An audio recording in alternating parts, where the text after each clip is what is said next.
Ganga is one of the most sacred rivers of India. But over time, the waters of the Ganga have become highly polluted.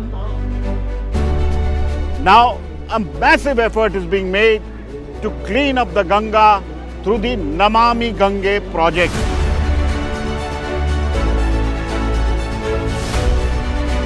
There are several sewage treatment plants which are dotting all along the river.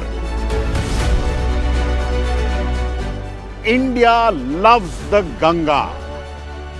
1.3 billion Indians want a nirmal and an aviral Ganga. Keep watching India Science.